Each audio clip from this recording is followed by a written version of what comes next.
What's up guys, Dan here, and we are in the finished for Rehab. Okay, this is actually about 3 months after we went ahead and closed on this property. And it is totally done. As you can see, we've got new paint, we've got some new LVP floors, we've done some framing. And let me just take a walk through this house and explain the numbers for this thing as I go. So, as we're walking through, we took this house from a 1-bed, 1-bath in Kansas City, Kansas. This is a 1-bed, 1-bath, about 1,080 square foot. Me and my partner, we bought this house for $47K. And we bought it from a wholesaler. The wholesaler got it for about $37 with a $10,000 assignment fee. So we paid $47 for this house. Bought it cash, and then we've done about just conservatively estimate, I would say about $27,000 worth of investment. That's in parts and labor to rehab this house. We did not do any of the work ourselves. We contracted it all out, and I would recommend, contracting it out for the velocity of your job. So that's, putting that together, 27 plus 47, it's gonna be about $74,000 invested.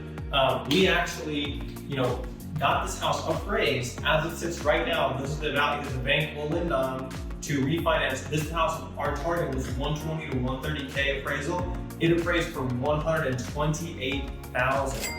Okay, so if you calculate that out, it's a 128, 74, 28. So we'll make a $54,000 profit on this deal from our total investment. So how that's going to work is we're going to actually refinance. We're going to go to the bank. The loan's already in process. We're going to get a 80% loan to value loan. So we're going to get 80% of 128,000. So we're going to get $102,400 in cash back out of this house. So that's going to pay back all of our down payment and expenses and everything else. And then what me and my partner, so what I did is I put up all the money, and then my partner Austin, he actually GC'd and managed the entire rehab project for us. And that's what he earned in the deal, half of the upside. So we're going to split that 54. So we're each going to take home about 26. Okay, so right here we've got 102 is our cash out, minus our 74,000 investment, leaving 28,400. So minus his 27, which leave me with about $1,400 cash out of the deal. That will be my cash profit. And what I'm actually going to do is I'm going to pay him out cash, and I personally am going to hold this property as a rental.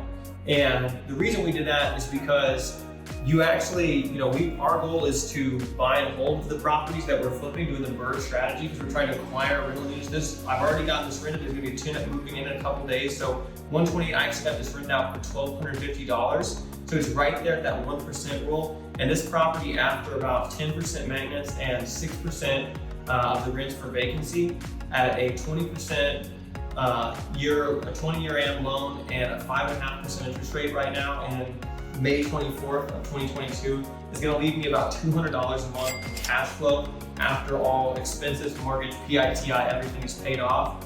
And at that end, I'm going to have, the remaining equity of about $25,000 in equity in this property.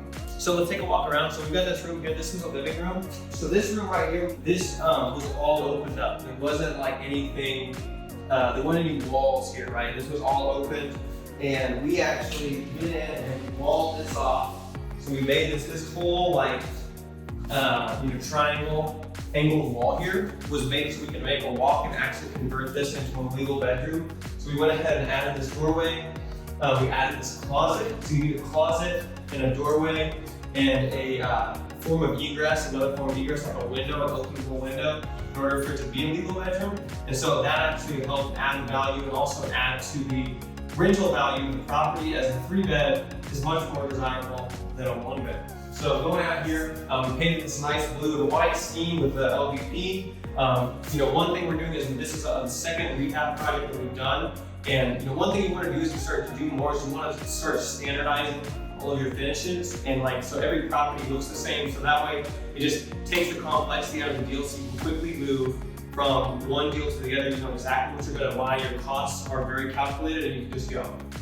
So we're going to go back out here. So this house was actually built in 1910, so it's pretty old. So we had to deal with a few things with this project. This is actually another bedroom. So this was a doorway, but there was no door, right? Like all this frame is where the old opening was. And again, couldn't consider it a legal bedroom because there was no door. So this is all plastered walls, so we couldn't actually rip this out without like tearing up a bunch of stuff. So we went ahead and just like put a wall and framed in this door here. And then this room already had it's a nice room, you know, nice bedroom here. This already had this closet. So this is a pretty kind of a funky looking, if you come in here, you know, bigger closet. This could probably be like a master bed of sorts. They got a little clothes rack here, a window. So, you know, pretty big. And this is a pretty decent house. I mean, like, I would live here. It's like, if I lived in this area, I would not mind living in this house. It's in a decent neighborhood, you know, probably like a C neighborhood in KCK.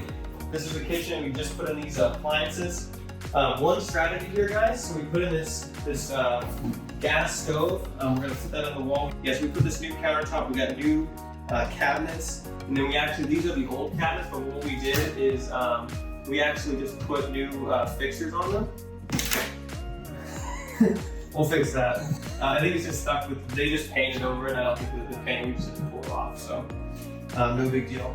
But, so we actually we put new fixtures. This is a way you could repaint the old cabinets and hinges and then just put new fixtures, replace the old like circular ones and stuff, because these look a lot more modern. Put a new sink in here. And everything, so we got a nice kitchen, you know, decent space, got a lot of windows for light in this house. Put these new lights, these are the same all around the house. The house has this, you got this little like pantry. A lot, for some reason, the doors in this house are like, the hinges are like really down low for some reason. It's just an old house, we got a pantry here, but this would be a nice place to live at. So in here we've got the washer, we just put this in. This is kind of a weird situation with the laundry room. Again, with a lot of these old houses, they don't have a lot of this, they didn't have washers and dryers when this was built, and so there's no like laundry room.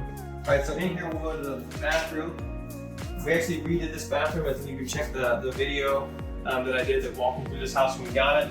We put in this tub and this insert. This was like a window here. It was really whack looking, the tub. It was here when we bought it. We just cleaned it up. It had a lot of, it was really nasty. It's still not like pristine, but you know, for the area, and what it is, it'll be fine. Had to do a little bit of plumbing in this house. Like there was this wrought iron plumbing. We had to replace it to get the sink to work and stuff. So there's just a lot of kind of infrastructure, the utilities for this place. So the water heater and the furnace were like brand new when we bought the place. And then the condenser and stuff's a little older. So we're gonna, you know, that's something. But then this is the other, you know, bedroom in this place. So you see, we had to do some funky stuff. So we had to put this frame in this closet here. And then actually this, you can see here, this door is like cut, all right? Because for whatever reason, like the door's mounted really low. But then there's a closet, so then, you know, and then there's a window and a doorway. So this makes it another bedroom. So we got a 3-bedroom. And then over here in the back is kind of another laundry room / storage room. So this is actually the dryer. We wired this dryer hookup here and then the dryer vent. It's a little, you know, funky right here. We had to cut a hole outside the house because again, you know, when this was built, they didn't have a washer and dryer. And then down here, which we won't go down there, but this is the crawl space. So there's like kind of a standing crawl space down here. And you can go down there and put the tenants that don't pay rent. So, but yeah, going out, then we just have a back door, a little porch out here, and then you got kind of a nice backyard with a driveway and a little shed. And so you can put some toys, some extra cars back here, whatever you want. Pretty manageable for any tenants. We did have to repaint the outside, which we'll go ahead and go around. You can see we painted all the siding blue. This is actually new siding. We had to paint this siding. It was really like, it has this kind of siding on it. This like asphalt, and we had to replace some of this. So on this side of the house and a lot on that side, we had to replace it, and then we repainted everything so it looks all nice. And yeah, we go around the outside, but it's a little wet and rainy right now, so we're not gonna do that. But yeah, going through definitely a very successful project for us. You know, we did this, and you know, thankfully we have my partner Austin's a realtor, has access to the MLS, so we were able to pull really good comps for this place before buying it. And you know, did really good work and appraised really well. Some cool little tips and tricks, guys. So I actually rented this out. I listed it on Zillow. Once it was down, we're pretty close. And for $1,200. Now right now, inventory is really scarce even for rentals. So I got a lot of attention, but a lot of the prospects were unqualified. But did eventually get a tenant that signed, paid and everything for $1,200 a month. And then one cool thing, so there's just, I don't know if you're in sales, we do a lot of upselling, right? So you have a little value add that for you as the business, and they don't cost you a lot and they don't cost the customer a lot, but the margins are a lot better, right? So what I actually did, so those things are like for rentals, you have the rent, but there's things you can add on, right? Like pet fees, pet rent. But one cool thing that you may have not heard of is actually renting out appliances to your tenants, right? So this washer and dryer I offer to the tenant.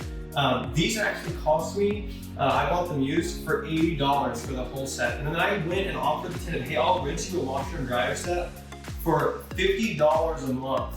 Okay, so that bumps the rent to $12.50. Now that may seem like a small amount, right? When you think about the cash on cash return of that washer and dryer as it adds value to the property is astronomical, because that's adding a massive amount of total cash on cash return to the entire property. You can do the same if you have pets. You always want to be charging pet rent. I'm charging between $300 to $500 upfront non-refundable pet fee when people move in, and then charging anywhere from $25 to $50 per pet every single month for those pets, because they will have wear and tear. It's key that you get that extra money to pay for that later on. And people will pay it, they don't blanket the pet rent.